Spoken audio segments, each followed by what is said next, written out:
Hello hello दोस्तों, सभी को नमस्कार, सभी को राम राम। जैसा कि आपको पता है, कंप्यूटर जनरेशन की क्विज़ हमारी चली हुई है, जिसके अंदर लेते हैं हम 50 क्वेश्चंस को। आज हमारा लास्ट भाग रहने वाला है, जो कि भाग 5 रहेगा हमारा। 201 से लेकर 250 तक के क्वेश्चन आज हम करने वाले हैं।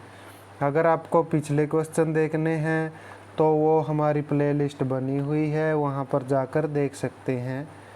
तो चलिए ज़्यादा देर न करते हुए हम अपने क्वेश्चन लगाने की शुरुआत करते हैं।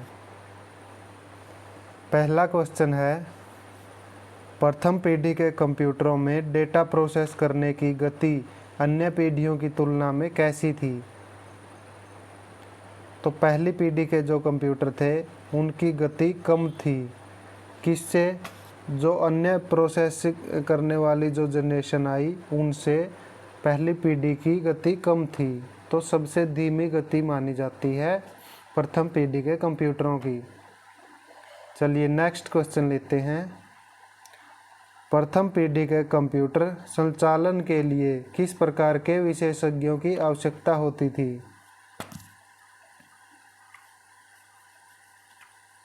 तो जो प्रथम पीढ़ी के कंप्यूटर थे उनके संचालन के लिए विशेष रूप से प्रशिक्षित टेक्नीशियन या फिर इंजीनियर की आवश्यकता होती थी। तो यहाँ पर हमारा राइट ऑप्शन रहेगा सी ऑप्शन। नेक्स्ट क्वेश्चन लेते हैं। EDSAC कंप्यूटर किस विश्वविद्यालय से संबंधित है? तो सबसे पहले आपको EDSAC की फुल फॉर्म आनी चाहिए। इसकी फुल फॉर्म है electronic delay storage automatic computer, या फिर कैलकुलेटर भी बोल सकते हैं। तो यह किस विश्वविद्यालय से संबंधित है? यह संबंधित है कैम्ब्रिज यूनिवर्सिटी से। तो इसका आविष्कार किस पीढ़ी के दौरान हुआ? तो पहली पीढ़ी जो थी, हमारी फर्स्ट जनरेशन जो थी, उसमें एडसैक का आविष्कार किया गया। तो चलिए नेक्स्ट क्वेश्चन लेते हैं हम। प्रथम पीढ़ी के कंप्यूटरों में एक साथ कितने टास्क प्रोसेस किए जा सकते थे? तो जो पहली पीढ़ी के कंप्यूटर थे उसमें एक साथ में एक ही टास्क परफॉर्म किया जा सकता था, क्योंकि उसमें मल्टी प्रोसेसिंग जो फैसिलिटी थी वो नहीं थी। ठीक है, तो हमारे हमारे क्वेश्चन का राइट आंसर रहेगा एक समय में केवल एक टास्क को परफॉर्म करते थे। नेक्स्ट क्वेश्चन है, प्रथम पीढ़ी के कंप्यूटरों में बिजली की खपत कैसी थी?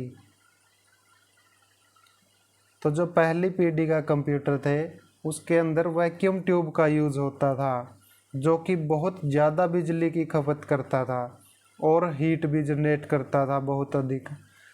तो यहाँ पर हमारा राइट ऑप्शन बहुत अधिक रहने वाला है। नेक्स्ट क्वेश्चन है हमारा, ट्रांजिस्टर वैक्यूम ट्यूब की तुलना में आकार कैसा था? ट्रांजिस्टर का आकार वैक्यूम ट्यूब की तुलना में कैसा था? बड़ा था, छोटा था, या फिर बराबर था? तो जो ट्रांजिस्टर का आकार था वो बहुत छोटा था वैक्यूम ट्यूब की तुलना में। नेक्स्ट क्वेश्चन लेते हैं। द्वितीय पीढ़ी के कंप्यूटरों की गति प्रथम पीढ़ी की तुलना में कैसी थी? तो जो द्वितीय पीढ़ी के कंप्यूटर आए जिसके अंदर ट्रांजिस्टर का यूज़ किया गया, तो वो किससे अधिक थी? तो प्रथम पीढ़ी से अधिक थी। तो यहाँ पर तेज थी, हमारा राइट ऑप्शन रहने वाला है। जो द्वितीय जनरेशन में प्रोग्रामिंग के लिए किस प्रकार के सिंबॉलिक कोड का प्रयोग हुआ था? देखो, ये क्वेश्चन बार बार पूछा जाता है एग्जाम के अंदर कि जो हमारी दूसरी जनरेशन थी उसमें प्रोग्रामिंग के लिए किस सिंबॉलिक कोड का प्रयोग होता था? तो वो होता था हमारी असेंबली लैंग्वेज का, जिसके अंदर हम न्यूमोनिक कोड्स लिखे जाते थे हमारे। ठीक है, तो ये द्वितीय पीढ़ी के अंदर आए थे असेंबली लैंग्वेज यानी कि न्यूमोनिक कोड, और इन्हें क्या बोल दिया जाता है, लो लेवल लैंग्वेज भी बोल दिया जाता है। चलिए नेक्स्ट क्वेश्चन लेते हैं। दूसरी पीढ़ी के कंप्यूटरों में बिजनेस एप्लीकेशन की मांग क्यों बढ़ गई?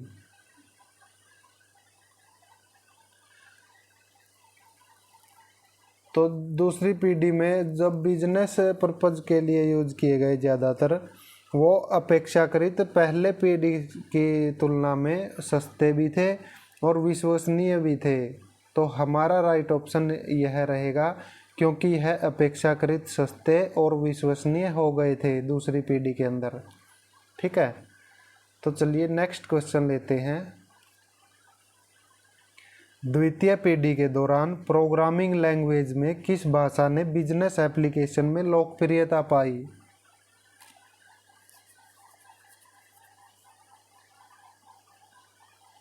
तो बिजनेस के लिए जो लैंग्वेज यूज की गई उसका नाम क्या था? उसका नाम था कॉमन बिजनेस ओरिएंटेड लैंग्वेज। यहाँ पर हमारा राइट ऑप्शन बी रहने वाला है, कोबोल। इसका फुल फॉर्म है कॉमन बिजनेस ओरिएंटेड लैंग्वेज। तो द्वितीय पीढ़ी में इसका यूज हुआ था, जो कि प्रोग्रामिंग लैंग्वेज थी वो, जो कि बिजनेस पर्पज़ के लिए यूज की गई थी। नेक्स्ट क्वेश्चन है हमारा, थर्ड जनरेशन में एक आईसी चिप में कितने ट्रांजिस्टर या फिर सर्किट समाहित किए जा सकते थे? जो थर्ड जनरेशन के अंदर हमारी आईसी चिप आई, उसके अंदर ट्रांजिस्टर कितने फिट किए जा सकते थे?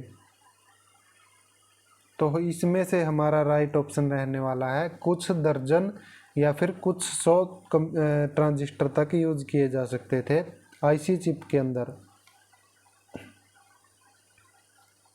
नेक्स्ट क्वेश्चन है,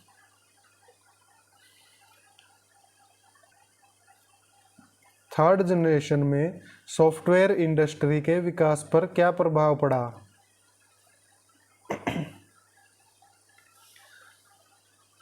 तो एक स्वतंत्र सॉफ्टवेयर इंडस्ट्री के रूप में विकसित हुआ। देखो, तृतीय पीढ़ी थी जो थी, उसमें ज़्यादातर सॉफ्टवेयर का यूज होने लग गया, तो एक स्वतंत्र सॉफ्टवेयर इंडस्ट्री के रूप में विकास हुआ। किसका? सॉफ्टवेयर इंडस्ट्री का। चलिए नेक्स्ट क्वेश्चन लेते हैं। थर्ड जनरेशन में कंप्यूटर की रिलायबिलिटी में सुधार का मुख्य कारण क्या था? जो थर्ड जनरेशन के अंदर हमारी विश्वसनीयता बढ़ गई कंप्यूटर की, तो उसके सुधार का मुख्य कारण बताओ क्या था इसके अंदर? तो जैसे पहली जनरेशन थी जो हमारी, उसमें वैक्यूम ट्यूब यूज होती थी जो विश्वसनीय नहीं थी। उसके बाद ट्रांजिस्टर आए सेकंड जनरेशन के अंदर, वो भी कम विश्वसनीय थे थर्ड जनरेशन की आईसी चिप से। तो यहाँ पर आईसी चिप की मजबूती और कम खराबी के कारण हमारी रिलायबिलिटी बढ़ गई। तो हमारा राइट ऑप्शन बी रहेगा यहाँ पर। नेक्स्ट क्वेश्चन है, थर्ड जनरेशन में किस कॉन्सेप्ट ने कई प्रोग्राम्स को एक साथ चलाना संभव बनाया?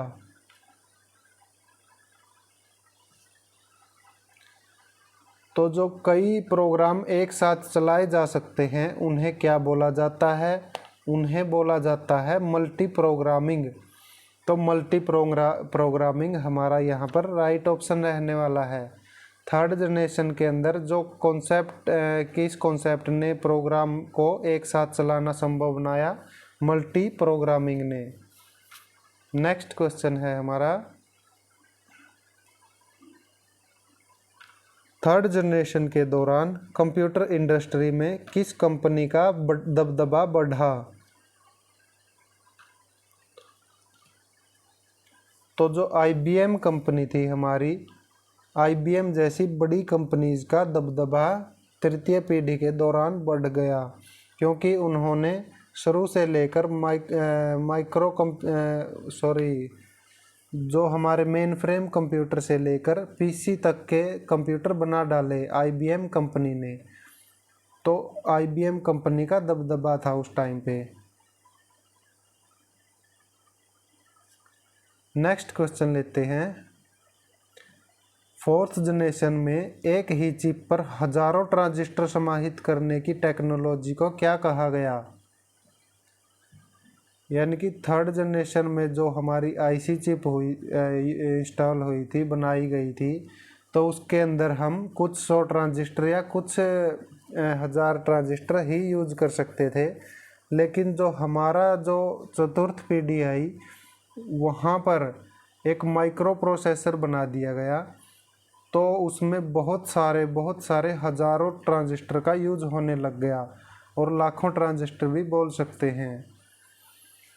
तो वह टेक्नोलॉजी पूछी गई है यहाँ पर। तो इस टेक्नोलॉजी का नाम है यहाँ पर LSI या फिर VLSI, जिसे हम लार्ज स्केल इंटीग्रेशन या फिर वेरी लार्ज स्केल इंटीग्रेशन बोल सकते हैं। यह चतुर्थ पीढ़ी के अंदर हमारी यूज की गई थी। नेक्स्ट क्वेश्चन है हमारा, फोर्थ जनरेशन में सॉफ्टवेयर एप्लीकेशन की विविधता कैसी हो गई? तो फोर्थ जनरेशन में सॉफ्टवेयर एप्लीकेशन जो हैं वो बहुत अधिक बढ़ गई। जैसे कि वर्ड प्रोसेसिंग सॉफ्टवेयर आए हमारे, स्प्रेडशीट सॉफ्टवेयर आए, पावर पॉइंट आया हमारा, ठीक है। उस तरह से हमारे सॉफ्टवेयर एप्लीकेशन की विविधता जो है वो बढ़ गई। नेक्स्ट क्वेश्चन है, फोर्थ जनरेशन में डाटा स्टोरेज हेतु किन डिवाइस का प्रयोग बढ़ा? तो डाटा को स्टोरेज करने के लिए चौथी जनरेशन के अंदर हम फ्लॉपी डिस्क व हार्ड डिस्क का प्रयोग करते थे। तो इन डिवाइस का उपयोग बढ़ गया उस टाइम पर। नेक्स्ट क्वेश्चन है हमारा, चतुर्थ पीढ़ी में कंप्यूटर नेटवर्किंग के विस्तार से क्या संभव हुआ? जो हमारी फोर्थ जनरेशन आई वो है कंप्यूटर नेटवर्किंग के विस्तार में क्या कर दिया उसने फोर्थ जनरेशन के अंदर।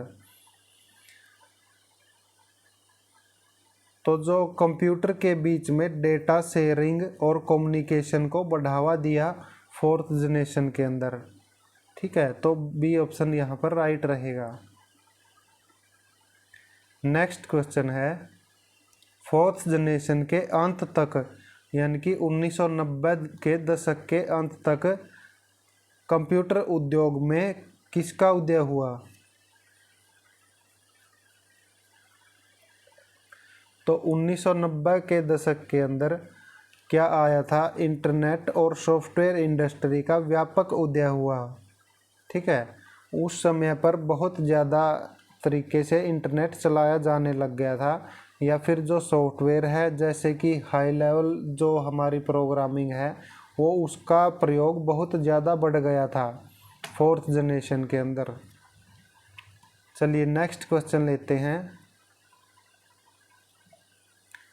फिफ्थ जनरेशन में रोबोटिक्स के क्षेत्र में क्या प्रगति हो रही है?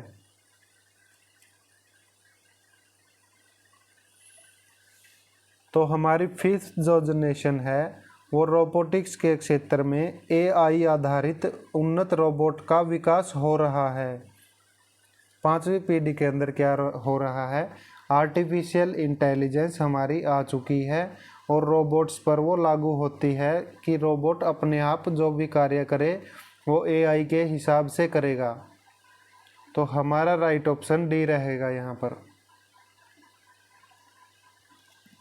फिफ्थ जनरेशन में मशीन लर्निंग का क्या महत्व है? तो मशीन लर्निंग किसे बोला जाता है? जो मशीनें अपने आप डेटा से सीखने और निर्णय लेने में सक्षम बनती हैं उसे मशीन लर्निंग बोल दिया जाता है। तो यहाँ पर हमारा राइट ऑप्शन डी रहने वाला है। नेक्स्ट क्वेश्चन है, तो पांचवी पीढ़ी में किस प्रकार के कंप्यूटर सिस्टम विकसित किए जाने का लक्ष्य है? तो मानव बुद्धि जैसे व्यवहार करने वाले इंटेलिजेंट सिस्टम, यहाँ पर हमारा राइट ऑप्शन रहेगा सी ऑप्शन, यानी कि मानव बुद्धि जैसे व्यवहार करते हैं जो इंटेलिजेंट सिस्टम, उस प्रकार के कंप्यूटर बनाए जाएंगे पांचवी पीढ़ी के अंदर। नेक्स्ट क्वेश्चन लेते हैं। फिफ्थ जनरेशन में डेटा एनालिसिस की स्पीड और एक्यूरेसी पर क्या प्रभाव पड़ा?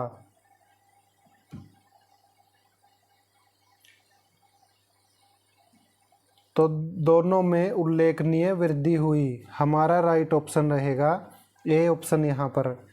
तो डाटा एनालिसिस की स्पीड और एक्यूरेसी पर क्या प्रभाव पड़ा?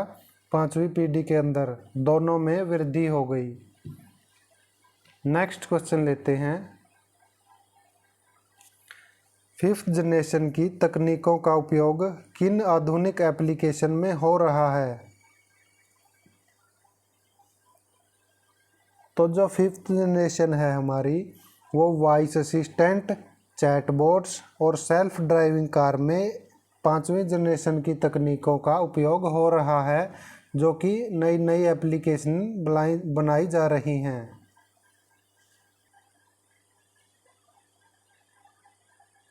नेक्स्ट क्वेश्चन है हमारा, सभी पीढ़ियों की तुलना में सबसे कम पावर कंजप्शन किस पीढ़ी के डिवाइस में देखी जाती है?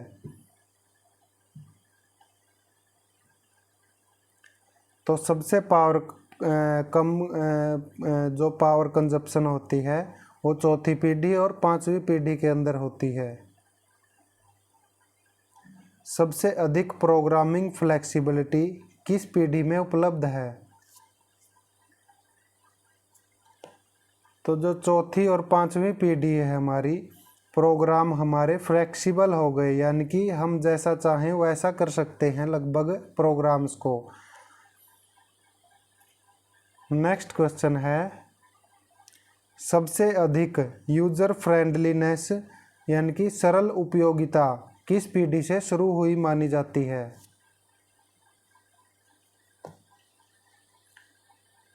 तो इनमें से हमारा राइट ऑप्शन है फोर्थ जनरेशन से, यानी कि जब GUI आया उस समय से यूजर फ्रेंडलीनेस हमारी शुरू हो गई, यानी कि GUI के कारण, यानी कि ग्राफिकल यूजर इंटरफेस के कारण।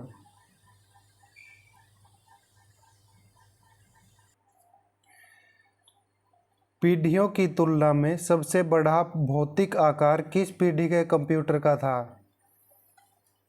तो सबसे बड़ा आकार कौन सी पीढ़ी में होता था? पहली पीढ़ी के अंदर सबसे बड़े आकार के कंप्यूटर बनाए गए थे। पीढ़ियों की तुलना में सबसे अधिक प्रोसेसिंग पावर वर्तमान में किस पीढ़ी के कंप्यूटर में उपलब्ध है?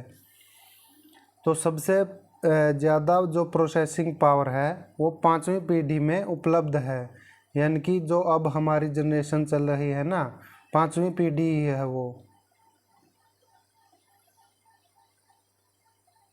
नेक्स्ट क्वेश्चन है, एक सामान्य एग्जाम भ्रम यह है कि लोग किस पीढ़ी को ट्रांजिस्टर से जोड़ने की भूल करते हैं, यानी कि कौन सी पीढ़ी को ट्रांजिस्टर के अंदर यूज किया गया यह मानते हैं। सही उत्तर तो है हमारा द्वितीय पीढ़ी, लेकिन गलत विकल्प क्या सोचा जाता है? कई धारणा बनी हुई है, यानी कि जो गलत धारणा है वो प्रथम पीढ़ी है, यानी कि कई लोग मानते हैं कि प्रथम पीढ़ी से ट्रांजिस्टर का आविष्कार हुआ है। नेक्स्ट क्वेश्चन लेते हैं। अक्सर परीक्षा में IC और माइक्रो प्रोसेसर को एक ही पीढ़ी का मान लिया जाता है, जबकि सही उत्तर क्या है? तो IC चिप आई थर्ड जनरेशन के अंदर और माइक्रो प्रोसेसर आया फोर्थ जनरेशन के अंदर। नेक्स्ट क्वेश्चन लेते हैं। एक सामान्य भ्रम यह भी है कि AI को चतुर्थ पीढ़ी से जोड़ दिया जाता है, जबकि सही उत्तर क्या है कि AI कौन सी पीढ़ी के अंदर आया? तो AI आया 5वीं पीढ़ी के अंदर हमारा यहाँ पर।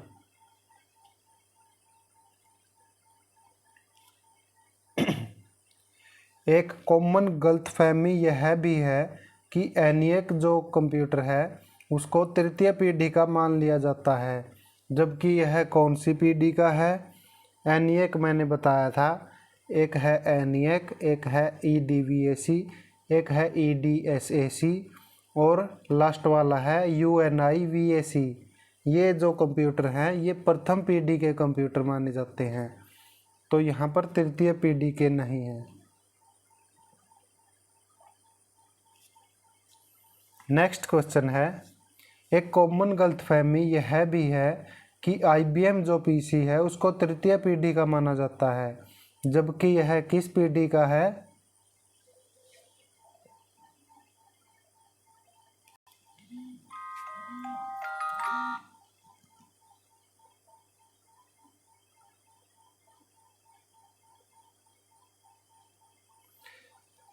तो IBM जो PC है वो चतुर्थ पीढ़ी का है। ठीक है, नेक्स्ट क्वेश्चन लेते हैं।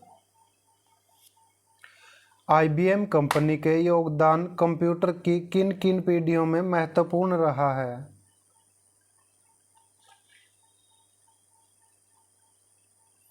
तो शुरू से लेकर आखिरी तक IBM कंपनी ने बहुत ज़्यादा योगदान दिया है। तो लगभग सभी पीढ़ियों में मेन फ्रेम कंप्यूटर से लेकर PC तक IBM कंपनी ने बनाया है। नेक्स्ट क्वेश्चन लेते हैं, इंटेल कंपनी के मुख्य योगदान किस पीढ़ी से शुरू होकर आगे बढ़ा।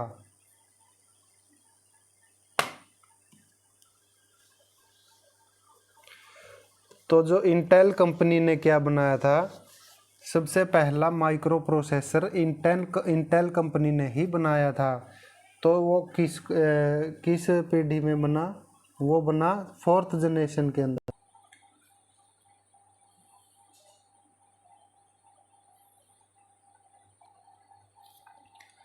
एप्पल और माइक्रोसॉफ्ट जैसी कंपनीज का उदय मुख्यतः किस पीढ़ी में हुआ। तो एप्पल और माइक्रोसॉफ्ट जो कंपनी है वो चौथी पीढ़ी की जनरेशन के अंदर उदय हुआ उनका, एप्पल और माइक्रोसॉफ्ट कंपनी का। नेक्स्ट क्वेश्चन है, गूगल, अमेजन जैसी कंपनीज का AI व क्लाउड में योगदान मुख्यतः किस पीढ़ी से जुड़ा माना जाता है। तो चौथी पीढ़ी व 5वीं पीढ़ी से गूगल, अमेजन जैसी कंपनीज का AI व क्लाउड में योगदान रहा है।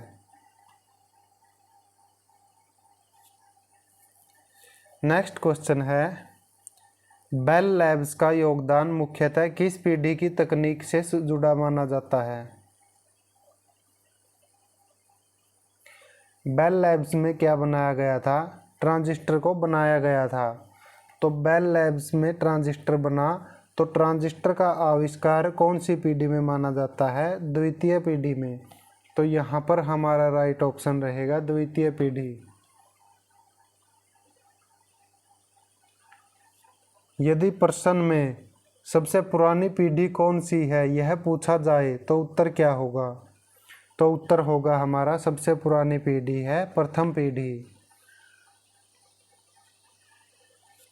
यदि प्रश्न में वर्तमान और भविष्य की पीढ़ी कौन सी मानी जाती है यह पूछा जाए तो उत्तर हमारा क्या होगा। तो उत्तर होगा वर्तमान या भविष्य की कौन सी पीढ़ी है, वो है 5वीं पीढ़ी। यदि प्रश्न के अंदर पर्सनल कंप्यूटर के आगमन की कौन सी पीढ़ी है यह पूछा जाए तो पर्सनल कंप्यूटर कौन सी पीढ़ी के अंदर आए ये बताओ। तो वो आए चौथी पीढ़ी के अंदर। पर्सनल कंप्यूटर चौथी पीढ़ी के अंदर आए थे। यदि प्रश्न में IC आधारित पीढ़ी कौन सी है यह पूछा जाए तो हमारा उत्तर होगा तृतीय पीढ़ी। यदि प्रश्न में वैक्यूम ट्यूब आधारित पीढ़ी कौन सी है यह पूछा जाए तो सभी को पता है प्रथम पीढ़ी में वैक्यूम ट्यूब का यूज हुआ था।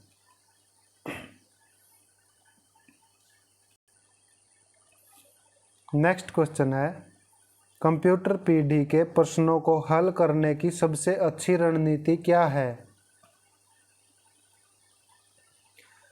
तो हमें अगर कंप्यूटर पीढ़ी के क्वेश्चन लर्न करने हैं तो टाइम टाइप टेक्नोलॉजी के आधार पर हम उन्हें याद कर सकते हैं। तो यहाँ पर बी ऑप्शन राइट रहेगा। टेक्नोलॉजी, टाइम पीरियड और एग्जाम्पल को व्यवस्थित रूप से याद रखना।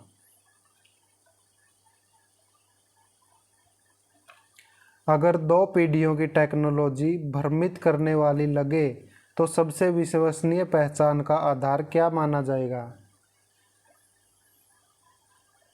तो इसमें से हमारा राइट ऑप्शन रहेगा, उस पीढ़ी में प्रयुक्त हार्डवेयर को देखेंगे कि कौन सा हार्डवेयर यूज हुआ है, जैसे कि वैक्यूम ट्यूब या फिर ट्रांजिस्टर या फिर आईसी चिप या फिर माइक्रो प्रोसेसर। ठीक है, उस पीढ़ी के अंदर टेक्नोलॉजी देखेंगे कौन सी यूज हुई है। नेक्स्ट क्वेश्चन है, जो हमने ये पूरी सीरीज करी है 250 क्वेश्चन की, इस सीरीज के सभी पार्ट को मिलाकर अध्ययन करने से हमें क्या लाभ मिलता है? तो हम किस टॉपिक पर विचार कर रहे हैं? कंप्यूटर जनरेशन टॉपिक व्यापक और गहन तैयारी होती है कंप्यूटर जनरेशन के टॉपिक की। तो अगर आपको यह टॉपिक पूरा याद करना है तो आपको 5 पार्ट देखने पड़ेंगे। ठीक है, तो नेक्स्ट देखते हैं, नियमित रिवीजन और प्रैक्टिस से कंप्यूटर अवेयरनेस सेक्शन में क्या सुधार आ सकता है? अगर हम हमारे क्वेश्चंस को नियमित रिवीजन करेंगे और उनकी प्रैक्टिस करेंगे तो क्या होगा, हमारी एक्यूरेसी बढ़ेगी और हमें हमारा कॉन्फिडेंस बढ़ता चला जाएगा। तो आपको ये बार बार क्वेश्चन लगाने हैं। लास्ट में अंततः कंप्यूटर पीढ़ी का यह समग्र अध्ययन किस लक्ष्य को प्राप्त करने में सहायक है? जो हमने अब तक किया, यह जो प्लेलिस्ट बनाई गई है, जो यह कंप्यूटर जनरेशन की प्लेलिस्ट बनाई गई है, अगर हम इसको पूरी को पढ़ लें तो हमें किसके बारे में नॉलेज मिलेगी? कंप्यूटर की पीढ़ियों के बारे में। और समग्र अध्ययन यानी कि पूरा अध्ययन किस लक्ष्य को प्राप्त करने में सहायक है? तो हमारे जो कॉम्पिटिटिव एग्जाम्स के अंदर क्वेश्चन आते हैं उसको कंप्यूटर अवेयरनेस सेक्शन को मजबूत करने में सहायक है। ठीक है, तो आज के लिए इतना ही। हमारा क्विज पूरा हो चुका है। अगर आपको यह पूरा फॉर्मेट चाहिए है तो आप 9996655846 पर मैसेज कर दें कि मैं पूरा सेक्शन भी आपको भेज दूंगा। 5 की 5 ये फाइल फॉर्मेट जो है आपके पास भेज सकता हूं। अगर आप यह लिख दें कंप्यूटर जनरेशन तो मैं 5 की 5 फाइल आपको भेज दूंगा और आप अपने जो कंप्यूटर है या फिर मोबाइल या लैपटॉप है उसके अंदर ये सभी क्वेश्चंस को फ्री में लगा सकते हैं।